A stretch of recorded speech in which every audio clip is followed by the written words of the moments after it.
Welcome है आप सभी का महादेवाज लॉ में।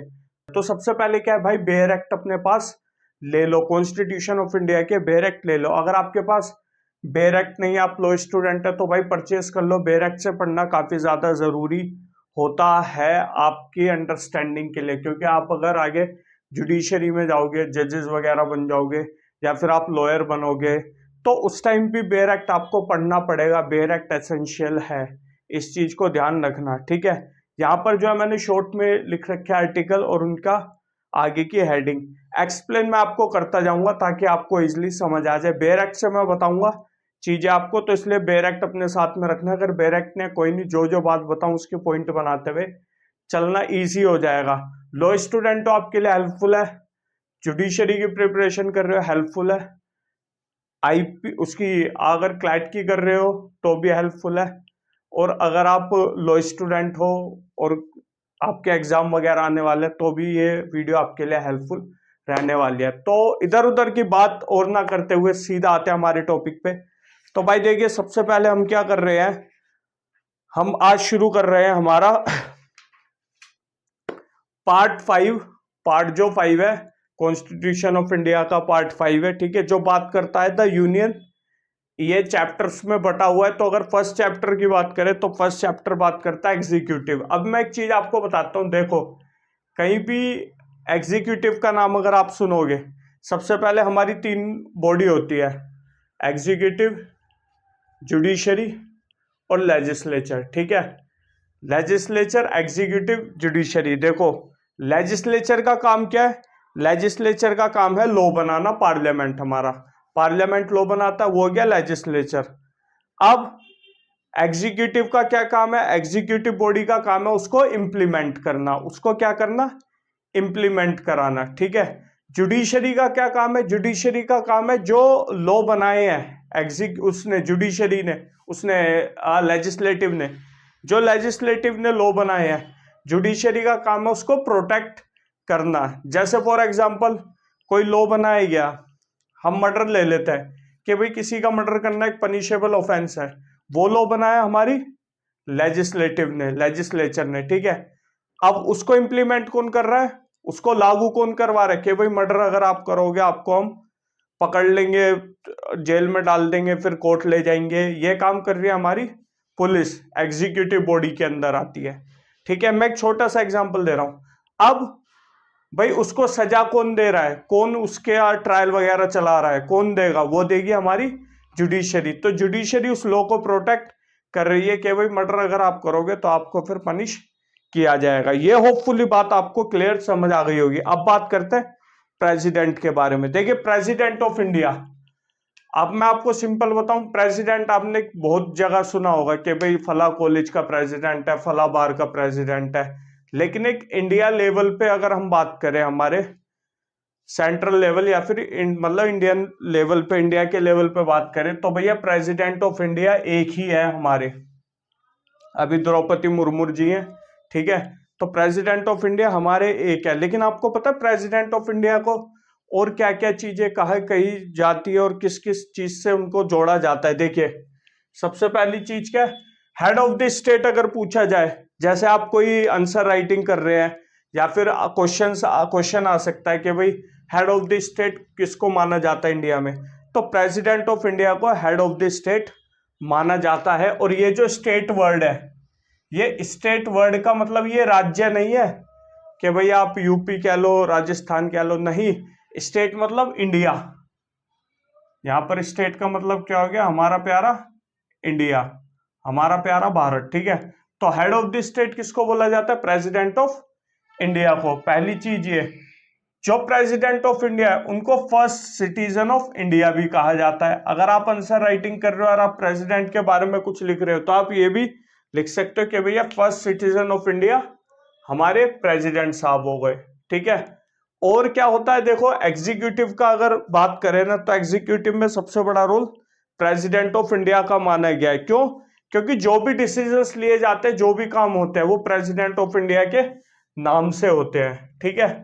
All decision taken on the name of president of India, ठीक है, ये चीज आ गया। चौथी चीज मैं आपको बताऊंगा, जो हमारी फोर्सेस है, हमारी 3 फोर्सेस है, सबको पता ही है। डिफेंस फोर्सेस जो है उनका जो हेड है, ठीक है, उनका जो हेड है वो भी प्रेसिडेंट ऑफ इंडिया होता है, जिसको कमांडर इन चीफ कहते हैं, कमांडर इन चीफ कहते हैं, ठीक है। ये भी हम पढ़ेंगे आर्टिकल्स में भी कि भाई तीनों सेना का वो कौन है, हेड, अध्यक्ष, तीनों सेना का हेड है कमांडर इन चीफ, जिसको बोला जाता है वो है प्रेसिडेंट ऑफ इंडिया। ये वाली चीज आपको समझ आ गई। अब फटाफट से आ जाइए, सीधा चलते हैं हमारे आर्टिकल्स पर। देखो भाई, जो आर्टिकल 52 है, आर्टिकल 52 सिंपल क्या बात करता है, एक ही प्रेसिडेंट ऑफ इंडिया होगा, ठीक है, जो इंडिया का प्रेसिडेंट है वो एक ही होगा। आर्टिकल 52 बस ये सिंपल सी बात कहता है, अगर आप पढ़ोगे भी ना आर्टिकल 52, वो सिंपल सी यही बात कहता है, there shall be a president of India, Bharat का एक राष्ट्रपति होगा, ठीक है। ये चीज आ गई समझ। अब आ जाइए अगले पे। अगला क्या बात करता है, executive power of union, executive power of union. अब ये यूनियन क्या है, यूनियन से मतलब है हमारी जो यूनियन बॉडी हो गई, हमारी जो सेंट्रल की बॉडी हो गई, ठीक है। कि स्टेट बॉडी होते है, सेंट्रल बॉडी, तो सेंट्रल बॉडी जो हो गई तो एग्जीक्यूटिव पावर ऑफ यूनियन। अब इसके बारे में पढ़ते हैं क्या कहता है। तो ये क्या बात बोलता है, the executive power of the union shall be vested in president. जो एग्जीक्यूटिव पावर है, जितनी भी एग्जीक्यूटिव की पावर है, वो सारी पावर किस में आती है, किस में वेस्टेड है, वो है प्रेसिडेंट ऑफ इंडिया में। And shall be exercise by him, या और वो पावर किसके द्वारा एक्सरसाइज करी जाएगी, जितनी भी सारी पावर है एग्जीक्यूटिव की, वो सारी पावर एक्सरसाइज करी जाएंगी by the president of India, उनके द्वारा डायरेक्टली या फिर इनडायरेक्टली उनके जो भी सबऑर्डिनेट ऑफिसर्स हैं वो करेंगे। लेकिन यहां पर एक कंडीशन है, यहां पर कंडीशन क्या है, according with this constitution of India. ऐसा नहीं है कि हवाबाजी में भाई जो कह दिया वही कर लिया जाएगा, नहीं। अगर आप प्रेसिडेंट ऑफ इंडिया भी हो तो भी आपको according with the constitution of India ही काम करना पड़ेगा, जो कॉन्स्टिट्यूशन ऑफ इंडिया कह रहा है उनकी बातों को ध्यान में रखते हुए। ये चीज क्लियर हो गई आपको। अब आ जाइए सेकंड क्लोज पे। सेकंड क्लोज क्या कहता है, सुप्रीम कमांड ऑफ डिफेंसेस, ठीक है। सुप्रीम कमांड ऑफ डिफेंसेस कौन है, ठीक है, डिफेंसेस फोर्सेस का कौन है, वो है हमारे प्रेसिडेंट ऑफ इंडिया। वो हमने देख लिया था, जिनको कमांडर इन चीफ भी बोला जाता है, इस चीज को ध्यान रखना, ठीक है। The supreme command of the defence forces of union shall be vested in president and the exercise shall be regulated by the law. जाहिर सी बात है, देखो अगर आप, कितनी अच्छी एक बात है कि अगर आप प्रेसिडेंट ऑफ इंडिया भी हो तो इसका मतलब ये नहीं आपके मन में जो आएगा आप वो करोगे, नहीं। अकॉर्डिंग विद द लॉ आपको काम करना पड़ेगा, कॉन्स्टिट्यूशन को देखते हुए बात करनी पड़ेगी, क्योंकि जो फ्रेमर्स थे कॉन्स्टिट्यूशन ऑफ इंडिया के, वो उनका था माइंडसेट, उन्हें था कि भाई एक तरह की डिक्टेटरशिप ना आ जाए, कि भाई ऐसा ना हो प्रेसिडेंट ही अपने, हालांकि आज भी सारे काम प्रेसिडेंट ऑफ इंडिया के नाम पे होते हैं, लेकिन ऐसा ना हो कि प्रेसिडेंट खुद को ही सुप्रीम मान ले और सोच ले कोई और कुछ है, नहीं नहीं। रिस्ट्रिक्शंस लगाए गए, बार बार ये चीज मेंशन करी गई कि भाई आपको अकॉर्डेंस विद द लॉ और accordance with the constitution of India कर काम करना पड़ेगा। अब इसके बाद हम दो ऐसे वो देखेंगे रिस्ट्रिक्शंस, जो पहले ही उसका मेंशन उसी ही सेम आर्टिकल में मेंशन कर दिया है।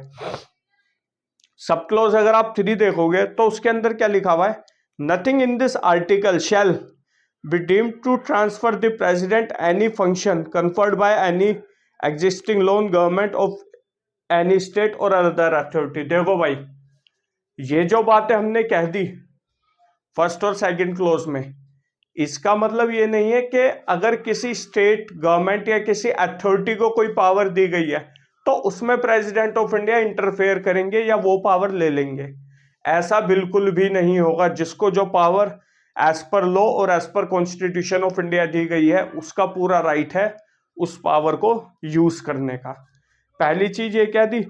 दूसरी चीज में ये क्या बोल दिया, सेकंड जो बी पार्ट है, nothing in this article shall prevent parliament from confirming by law function on authority other than the president। इसके अंदर भी यही बोल दिया कि भैया इसका मतलब ये नहीं कि पार्लियामेंट को लॉ बनाने से रोक सकते हैं या भाई उनकी पावर ले ली जाएगी, ऐसा कुछ भी नहीं है। जिसको जो पावर एज पर कॉन्स्टिट्यूशन दी गई है, एज पर लॉ दी गई है, वो पावर का यूज आप करोगे कि बिना किसी दिक्कत के। ठीक है, ये चीज समझ आ गई। मतलब कहीं ना कहीं उसको सुप्रीम तो बना दिया प्रेसिडेंट ऑफ इंडिया को, बट मेंशन कर दिया कि भैया आपके ऊपर रिस्ट्रिक्शंस हैं। क्यों? क्योंकि ये डर है कि भाई कहीं फ्यूचर में जाके डिक्टेटरशिप ना आ जाए। हम तो वैसे ही डेमोक्रेसी वाले लोग हैं। ये चीज समझ आ गया। होपफुली आपको आर्टिकल 52 समझ आ गया। भाई जिसको नहीं आया हो एक बार मेरे को 52 भी आ गया और 53 भी आ गया। अगर कोई चीज आपको समझ नहीं आई कमेंट सेक्शन में मेंशन कर दो ना, मैं दोबारा से उसके ऊपर वीडियो बना के डाल दूंगा। अब फटाफट से जल्दी जल्दी हमारे सेक्शंस आर्टिकल्स करते हैं। अब आ जाओ आर्टिकल 54, जो बात क्या करता है, इलेक्शन ऑफ प्रेसिडेंट। देखो भाई सिंपल सी मैं आपको एक लॉजिकल बात बता देता हूं। देखो प्रेसिडेंट ऑफ इंडिया के जो इलेक्शन है भाई, वो जो इलेक्टेड मेंबर है बोथ द हाउसेस, हाउसेस कौन कौन से, राज्यसभा लोकसभा, जिसको अपर हाउस लोअर हाउस भी कहा जाता है।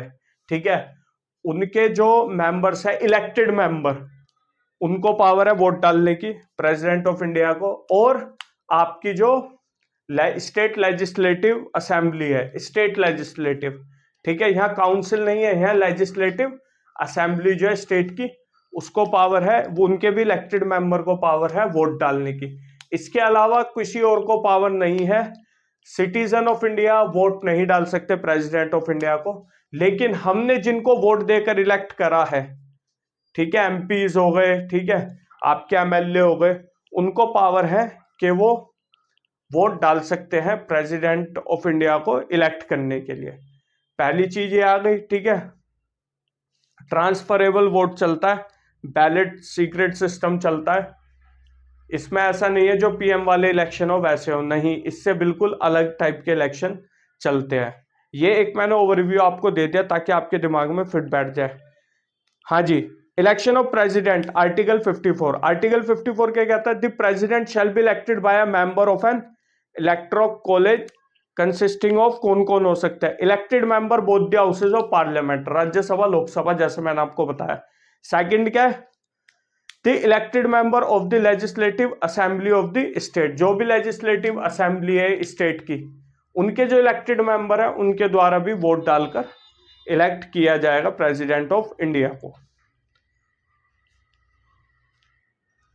ठीक है, और ये जो स्टेट है इसका जो प्रोवाइजो दिया हुआ है वो क्लियरली कह रहा है, जो यहां पर हम स्टेट की बात कर रहे हैं, legislative assembly of the states, उसके अंदर दिल्ली और पुदुचेरी को भी, दिल्ली और जो, हाँ, दिल्ली और जो पौंडीचेरी है, पौंडीचेरी को भी जोड़ा जाएगा। ऐसा नहीं है कि उनको नहीं जोड़ा जाएगा। होपफुली आपको चीजें समझ आ रही होंगी मेरे हिसाब से। अगर नहीं आ रही है, आपको कुछ कमी लग रही है, कमेंट सेक्शन में मेंशन करके भाई आप बताओगे मेरे को, मैं पहली ये बात आपको कह रहा हूं। ठीक है, manner of election of president, भाई ये वाला हमने कर लिया है। आपका प्रेसिडेंट का ये कर लिया हमने, इलेक्शन भाई कौन कौन इलेक्ट करेगा। अब आ जाइए manner of election of president के, जो इलेक्शन प्रेसिडेंट ऑफ इंडिया के इलेक्शन है उनकी क्या मैनर है। देखो भाई इसके ज्यादा डेप्थ में जाने की आपको कोई भी जरूरत नहीं है। ठीक है, ये बहुत हाई लेवल पे क्वेश्चन पूछा जाता है कि भाई कैसे इलेक्ट करा जाता है, उसको एक्सप्लेन करिए ये वो, तो अभी आपको इतना डेप्थ में जाने की जरूरत कोई भी नहीं है। ठीक है, इस चीज को ध्यान में रखना। सिंपली मैं बता देता हूँ। ठीक है, there shall be uniformity in the scale of the different state at the election of the president. Uniformity, आपको सिंपल एक चीज ध्यान रखनी है, एक तो भाई प्रोपोर्शनल रिप्रेजेंटेशन होता है, सिंगल ट्रांसफरेबल वोट से होता है। ठीक है, सिंगल ट्रांसफरेबल वोट से होता है, और दूसरी चीज सीक्रेट बैलेट से होता है। ये जो इलेक्शन होता है सिंगल ट्रांसफरेबल वोट होता है और सीक्रेट बैलेट से होता है। इस चीज को आप ध्यान में रखेंगे। बाकी और इसमें डेप्थ में घुसने की कोई भी नीड आपको नहीं है। इस सेक्शन को, इस आर्टिकल को यहीं पे रोक दीजिए। अभी थोड़ा भाई बाहर से थोड़ा आवाज आ रही है, उसके लिए थोड़ा वेट कर लेंगे।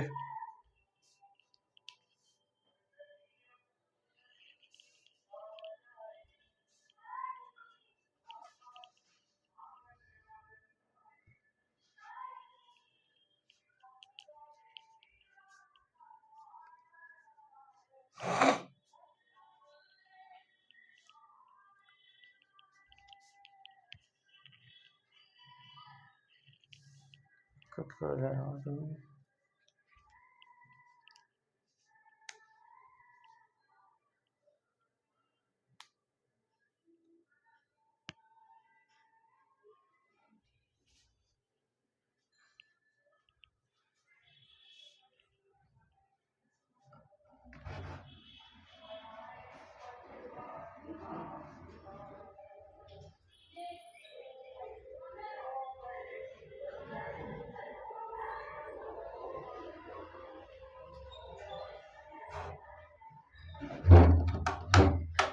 जा भाई जल्दी जा यार, I am just busy in my work.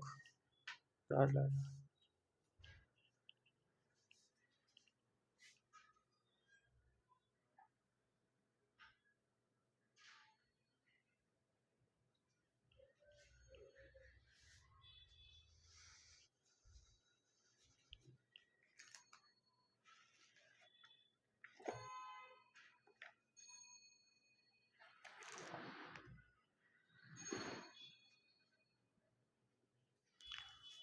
हाँ जी, थोड़ी देर के लिए माफी।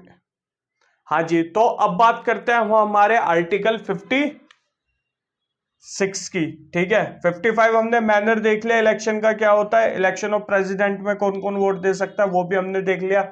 एग्जीक्यूटिव पावर क्या होती है हमने वो भी देख लिया, प्रेसिडेंट ऑफ इंडिया होता है वो भी हमने पढ़ लिया। ठीक है, अब आ जाइए भाई, इसके बाद आर्टिकल 56 के अंदर जो terms of office of president की बात करता है।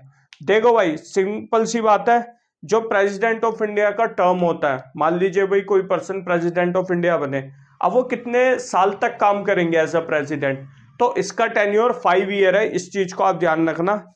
ये टाइम किस दिन से शुरू होगा, जिस दिन से वो अपने ऑफिस में एंटर करेंगे। तो अगर 1 अप्रैल को वो अपने मतलब एज अ प्रेसिडेंट ऑफिस में गए हैं फर्स्ट टाइम, तो उस दिन से लेकर अगले 5 साल तक वो इसका कार्यभार संभालेंगे। ठीक है, पहली चीज है। तो टेन्योर की बात करें अगर हम, 5 ईयर। एआईबी वालों के लिए काफी ज्यादा जरूरी है, ये क्वेश्चन आ जाता है कि भाई टेन्योर कितना रहता है प्रेसिडेंट ऑफ इंडिया का, तो वो हो गया 5 ईयर।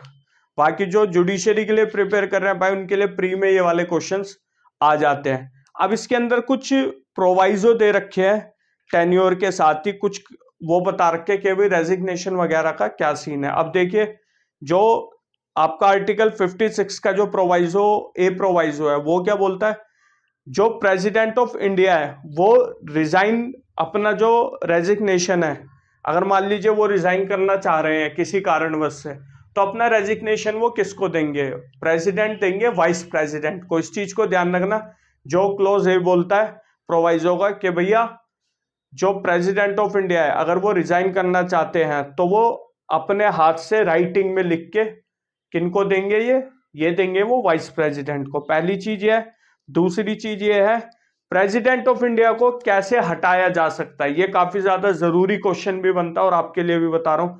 प्रेसिडेंट ऑफ इंडिया को हटाया जा सकता है तब अगर उन्होंने वॉयलेशन करा हो कॉन्स्टिट्यूशन ऑफ इंडिया का। तो प्रेसिडेंट ऑफ इंडिया को अगर रिमूव करना है, कैसे हटा सकते हैं, एक तो या तो वो खुद ही रेजिग्नेशन दे दे राइटिंग में वाइस प्रेसिडेंट ऑफ इंडिया को, ठीक है, तब, या फिर दूसरी कंडीशन क्या है, दूसरी कंडीशन ये है कि अगर वो कॉन्स्टिट्यूशन ऑफ इंडिया का वॉयलेशन करते हैं तब उनको हटाया जाएगा। क्या, किस प्रोसीजर से, वो हम आगे पढ़ेंगे।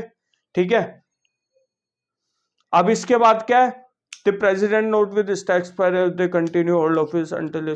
हाँ, एक चीज हो रहा है, अगर मान लीजिए 1%, वैसे तो रूल ये है कि अगर प्रेसिडेंट ऑफ इंडिया का जब टेन्योर खत्म हो रहा है उससे ही पहले इलेक्शन हो जाने चाहिए, लेकिन 1% मान लीजिए अगर इलेक्शन नहीं होते, तो जब तक न्यू प्रेसिडेंट ऑफ इंडिया नहीं इलेक्ट होके आते तब तक जो पुराने वाले हैं वही इस ऑफिस को प्रेसिडेंट के होल्ड करके रखेंगे, इस पोस्ट को वो होल्ड करके रहेंगे जब तक के लिए, तब तक वो नहीं आते। ठीक है, जैसे ही वो आ जाते हैं फिर उनका टेन्योर खत्म हो जाएगा। लेकिन रूल ये है कि भाई जैसे ही 5 ईयर ओवर होने वाले हैं उससे ही पहले इलेक्शन हो जाने चाहिए।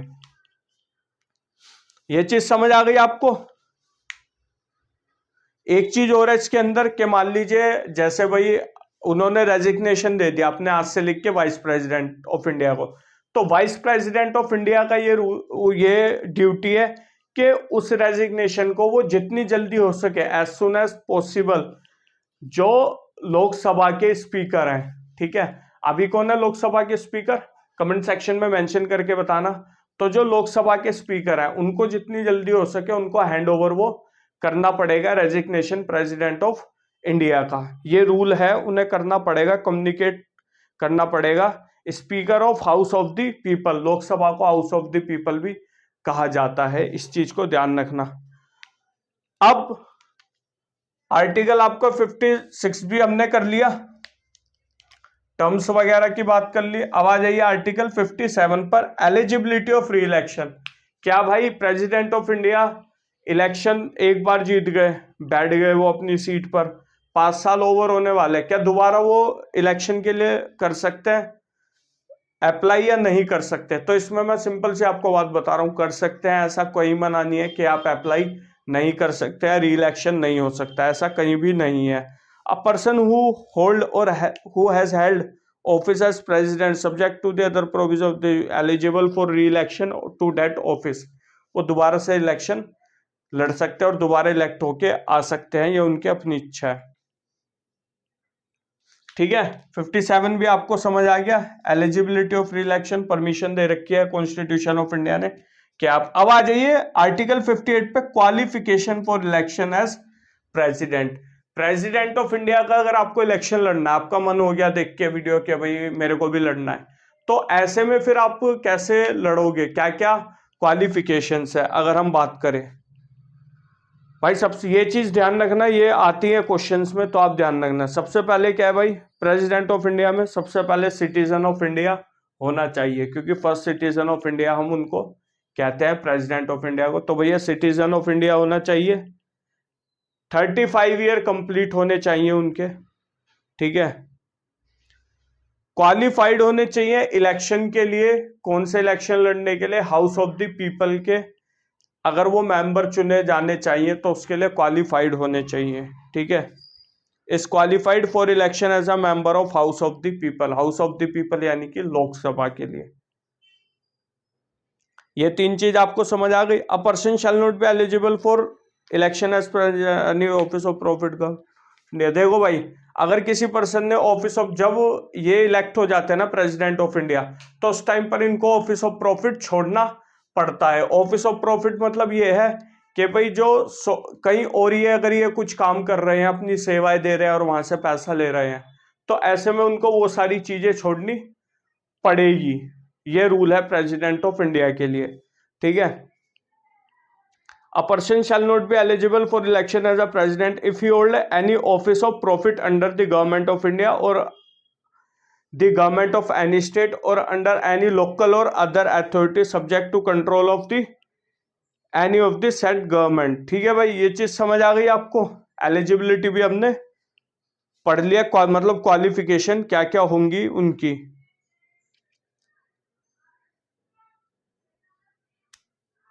अब आ जाइए अगले आर्टिकल में, क्वालिफिकेशन भी हमने पढ़ ली। अब पढ़ते हैं condition of president's office. President of India के ऑफिस की कंडीशन के बारे में हम कुछ चीजें पढ़ते हैं। भाई देखो, अगर प्रेसिडेंट ऑफ इंडिया जिस दिन इलेक्ट हुए उस दिन से वो किसी भी हाउस के मेंबर नहीं होने चाहिए। अगर वो मेंबर हैं तो उनको वो अपनी जो मेंबरशिप है, ठीक है, वो त्यागनी पड़ेगी, उससे रिजाइन देना पड़ेगा, तभी वो प्रेसिडेंट ऑफ इंडिया बनेंगे। अगर वो नहीं करते ऐसा तो वो प्रेसिडेंट ऑफ इंडिया नहीं रह सकते। सिंपल सी क्लियरली सी बात है, इसमें लिखा भी है, मैं फिर भी एक बार पढ़ देता हूं। Condition of president office, the president shell not be a member of either house of parliament और of a house of legislature of any state, and if a member of either house of parliament or a house of the legislature of any state be elected president, he shall be deemed to have vacated his seat in that house on the date on which he enter upon his office as president। अब भाई इसमें कुछ राय नहीं है, अगर आप किसी house के हो मेंबर, अगर आप नहीं हो तो सही है, चलो चल जाएगा, लेकिन अगर आप किसी हाउस के मेंबर हो, चाहे वो स्टेट लेवल पे हो चाहे वो सेंट्रल पे हो, आप मतलब पार्लियामेंट में हो, अगर ऐसा है तो भाई आपको फिर वो सीट छोड़नी पड़ेगी। अगर आप नहीं छोड़ते तो फिर प्रेसिडेंट की कुर्सी पे आप नहीं बैठ सकते। The president shall not hold any other office of profit, जो मैंने बता दिया था भाई, आप कोई और other office of profit hold नहीं कर सकते। The president shall B entitled without payment of rent use his official, ये वही है भाई कि आप अपना भैया ऑफिशियल जो हाउस है उसको यूज कर सकते हो, अलाउंस वगैरह जो भी आपके हैं एज पर लो वो आप ले सकते हो, ठीक है। इसके बाद जो भी प्रिविलेजेस वगैरह आपको दिए गए हैं, मतलब जो एज पर लो आपको सारी चीजें प्रोवाइडेड की गई हैं, उन सबको आप यूज कर सकते हो, आप फ्री हो।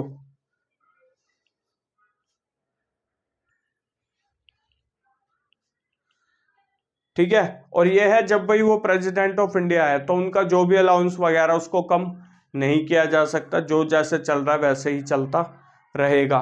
तो कंडीशन आपको प्रेसिडेंट ऑफिस की समझ आ गई है भाई। बेयर एक्ट से साथ साथ में देखते जाना, आपको अच्छी क्लैरिफिकेशन होगी, एक दो बार रिवाइज करोगे तो आपको समझ आ जाएगा। अब है भाई जरूरी ओथ और अफर्मेशन बाय प्रेसिडेंट।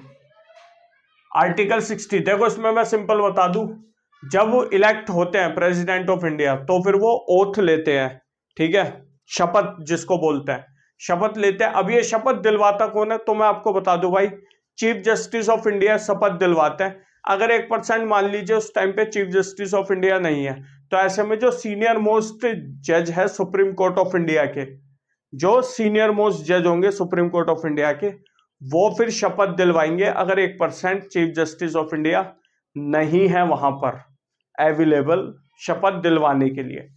तो कौन शपथ दिलवाएगा भाई, शपथ दिलवाएंगे हमारे कौन, chief justice of India. Resign किसको देंगे, ये रिजाइन देंगे ये किसको, वाइस प्रेसिडेंट ऑफ इंडिया को। इन चीजों में कंफ्यूज मत होना, क्लैरिटी रखना।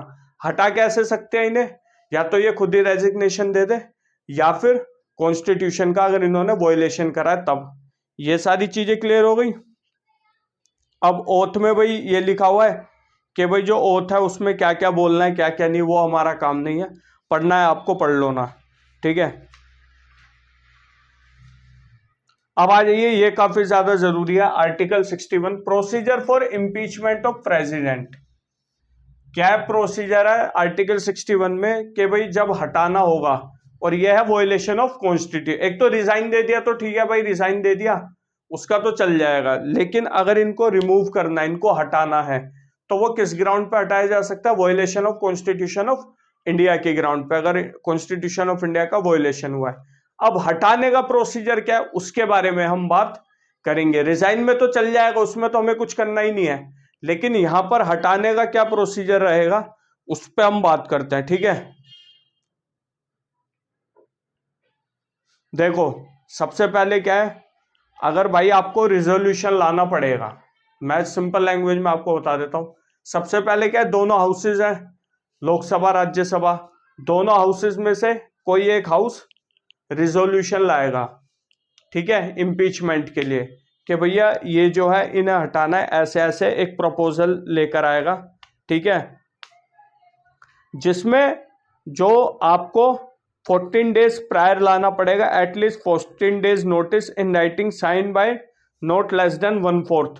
भाई जितने उस हाउस के मेंबर है ना, 1/4 मेंबर के उस पर साइन होने चाहिए, उस प्रपोजल पर जो आप रिजोल्यूशन लाना चाह रहे हो, उस प्रपोजल पर 1/4 लोगों के सिग्नेचर होने चाहिए, और वो 14 डेज पहले दिया जाना चाहिए।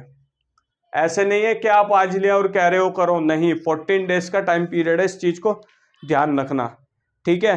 नोटिस दिया जाएगा राइटिंग में, जो एटलीस्ट 1/4 मेंबर के साइन होंगे, इससे कम में नहीं चलेगा।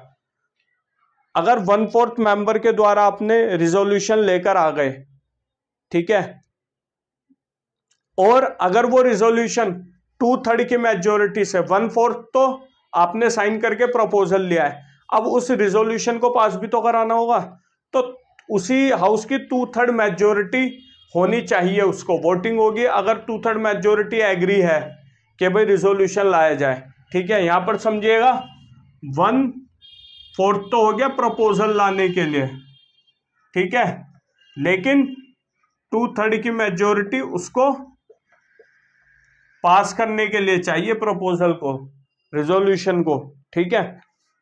अगर 2/3 की मेजोरिटी आ गई, 2/3 की मेजोरिटी ने पास कर दिया, तो मान लीजिए ये लोकसभा में आया था, तो फिर ये राज्यसभा में इन्वेस्टिगेशन के लिए चला जाएगा। राज्यसभा में इन्वेस्टिगेशन के लिए अगर 1% मान लीजिए ये राज्यसभा में से पास हुआ ये, तो फिर ये लोकसभा चला जाएगा। लोकसभा किस लिए चला जाएगा? इन्वेस्टिगेशन के लिए, ठीक है। जब इसके अंदर इन्वेस्टिगेशन हो जाएगी और हाँ 2/3 ही मेजोरिटी के लोग जो हैं, मिनिमम है ये, मिनिमम 2/3 मेजोरिटी जो है लोकसभा मान लो या राज्यसभा मान लो, जहां पे भी इन्वेस्टिगेशन जिस हाउस में चली है, अगर 2/3 मेजोरिटी से वो ये मान लेते हैं कि हाँ भाई ये है इम्पीचमेंट, मतलब ये इन्होंने करा है वायलेशन ऑफ कॉन्स्टिट्यूशन, तो ऐसे में प्रेसिडेंट ऑफ इंडिया को अपनी सीट छोड़नी पड़ेगी, उस पद से हटना पड़ेगा। लेकिन इसमें क्या है, प्रेसिडेंट ऑफ इंडिया को पूरा राइट दिया गया है कि वो अपेयर होंगे, अपनी बात कहेंगे, ठीक है। जो भी उनके डिफेंस है वो सारे डिफेंस को बताएंगे, ठीक है। उसके बाद ही ये फिर 2/3 मेजोरिटी से वाला काम होगा, तो उनको राइट टू हेयर दिया जाएगा, पहले उनकी भी बात सुनी जाएगी। ऐसे ही नहीं सीधा लाके पास करके और उनको हटा देंगे, ऐसा नहीं है। अब आ जाइए थोड़ा बुकिश लैंग्वेज पे देख लेते हैं, ध्यान दे लेते हैं, ठीक है ना। प्रेसिडेंट क्लोज आर्टिकल 61 का क्लोज 1 पढ़ते हैं। When a president is to be impeached for violation of constitution the charge shall be preferred either house of the parliament. Violation of constitution पे हटा सकते हो, लेकिन जो चार्ज है, चार्ज वही है जो आरोप लगाए गए हैं, ठीक है, वो किसी भी हाउस में जा सकते हैं, लोकसभा या राज्यसभा में। रीजन मैंने आपको बता ही दिया कि कब लोकसभा में जाएंगे, कब राज्यसभा में जाएंगे। क्लोज 2 देखते हैं। No such charge shall be preferred unless the proposal to prefer such charge is contained in a resolution which has been moved after at least 14 days notice in writing, signed by not less than 1/4 of total member of the house। भाई writing में लाया जाएगा proposal, जो भी उसके अंदर charge, proposal में क्या, जो भी उन्होंने वायलेशन करा उसके बारे में लिखा होगा वो लाया जाएगा कोई किसी भी हाउस में, जिस हाउस में लाया गया है वहां के 1/4 लोगों के उस पर साइन होंगे। 14 डेज का नोटिस वो टाइम होगा, ठीक है, पहली चीज। दूसरी चीज क्या है, intention to move the resolution, वो अपनी इंटेंशन शो कर देंगे कि भैया वो एक resolution, such resolution has been passed by a majority not less than 2/3 of the total membership of house. भाई 2/3 जो मेंबरशिप है उस हाउस की, उससे कम में पास नहीं माना जाएगा, उतनी हो 2/3 हो या उससे ज्यादा हो, पास मान लिया जाएगा। When a charge has been so preferred by either house of parliament, the other house shall investigate the charge or cause the charge to be investigated, and the president shall have right to appear and to represent at such investigation। वही बात है भैया, अगर इस house में इनमें से किसी भी हाउस में जाएगा, वो इन्वेस्टिगेट करेंगे, उसमें प्रेसिडेंट ऑफ इंडिया को राइट है कि वो आके अपनी बातें कह सकते हैं, अपना डिफेंस दे सकते हैं। If as a result of investigation a resolution is passed by a majority of not less than 2/3 of the total membership of the house by which charge was investigated or caused to be investigated, declaring that charge preferred against the president has been sustained, such resolution shall have the effect of removing the president from his office as from the date on which the resolution is so passed। जिस दिन भाई वो resolution पास हो जाएगा, ठीक है, ऊपर हमने प्रपोजल के बारे में पढ़ा था, रिजोल्यूशन लाया जाएगा, जैसे ही वो रिजोल्यूशन पास हो जाएगा भाई प्रेसिडेंट ऑफ इंडिया को ये मान लिया जाएगा कि भैया वो अब हट चुके हैं। ये वही बातें हैं जो मैंने आपको थोड़ी देर पहले बताई है, ठीक है भाई। प्रोसीजर हो गया इम्पीचमेंट का। Time of holding election, election कब होल्ड होने हैं, तो मैंने भाई जो पहले आपको बताई थी कि जैसे टेन्योर चल रहा है तो 5 साल पूरे होने से पहले ही इलेक्शन हो जाने चाहिए, टाइम नहीं लगेगा। अगर 1% नहीं हुए तो भाई ऐसे में है कि विद इन 6 मंथ आपको इलेक्शन कराने पड़ेंगे, और जब तक वो इलेक्शन होंगे, चाहे पुराने वाले प्रेसिडेंट का टेन्योर पूरा हो गया, लेकिन वो होल्ड ऑफिस करेगा ही जब तक न्यू प्रेसिडेंट ऑफ इंडिया नहीं आएगा। लेकिन अगर 1% मान लीजिए 5 साल का टेन्योर था, 5 साल का टेन्योर था और ये कंप्लीट हो चुका है, तो 6 मंथ्स के अंदर इलेक्शन कराने पड़ेंगे, ये मैंडेटरी है। अब इसके अंदर पढ़ लेते जरा। An election to fill a vacancy caused by expiration of term of president shall be completed before expiration of the term. वो टर्म एक्सपायर होने से पहले इलेक्शन हो जाने चाहिए। An election to fill a vacancy in the office of occurring by reason of his death, removal or other shall as possible after के later 6 months from the। भाई 1% अगर मान लीजिए प्रेसिडेंट ऑफ इंडिया की, भगवान ना करे कभी भविष्य में ऐसा हो, लेकिन अगर प्रेसिडेंट ऑफ इंडिया की हटते हैं अपने पद से, या तो बाय डेथ, या तो वो एक्सपायर हो जाते इस कारण से, या फिर रेजिग्नेशन से, या फिर रिमूवल से। अब भाई अगर रेजिग्नेशन दिया एकदम से देंगे रेजिग्नेशन भी, डेथ होगी एकदम से ही होगी, और रिमूवल होगा तो एकदम से ही होगा। तो अगर इन तीनों कारण की वजह से होता है तो भैया 6 महीने के अंदर आपको इलेक्शन कराने पड़ेंगे, ये मैंडेटरी है। No case later than 6 months from the date of occurrence of the vacancy and the person elected to fill the vacancy is subject to the provision। हाँ, अब जो नया पर्सन आएगा, इसका मान लीजिए एक एग्जांपल देता हूं, मान लीजिए 2 साल 15 दिन तक वो करा, ठीक है, इन्होंने ये रहे अपने पद पर 2 साल 15 दिन तक, मान लीजिए इनकी डेथ हो गई, अब 6 मंथ के अंदर इलेक्शन हुए, नए वाले प्रेसिडेंट ऑफ इंडिया आ गए, न्यू वाले, तो इसका मतलब ये नहीं है जो लेफ्ट बचा है 5 साल में उतने तक ही ये रहेंगे, नहीं, इनका फिर फ्रेश टेन्योर हो जाएगा 5 ईयर वाला, फ्रेश टेन्योर चलेगा 5 ईयर का। ऐसा नहीं है कि इनके लिए ये बचा हुआ आगे का हिस्सा में वो रहेंगे, नहीं, फ्रेश पीरियड शुरू हो जाएगा 5 साल का, ठीक है भाई। इस चैप्टर के अंदर मतलब इन आर्टिकल 52 से 62 तक प्रेसिडेंट ऑफ इंडिया के बारे में, इसके बाद वाइस प्रेसिडेंट के बारे में, तो ये एक वीडियो अलग हो जाएगी सेपरेट, तो आपको समझने में भी काफी ज्यादा आसानी हो जाएगी। होपफुली आपको सारी चीज समझ आ गई होगी। अगर कोई चीज समझ नहीं आई भाई कमेंट सेक्शन में मेंशन कर दो ना, हम टाइमली उसका रिप्लाई कर देंगे। तो मिलते हैं हमारी नेक्स्ट वीडियो में, तब तक के लिए नमस्कार।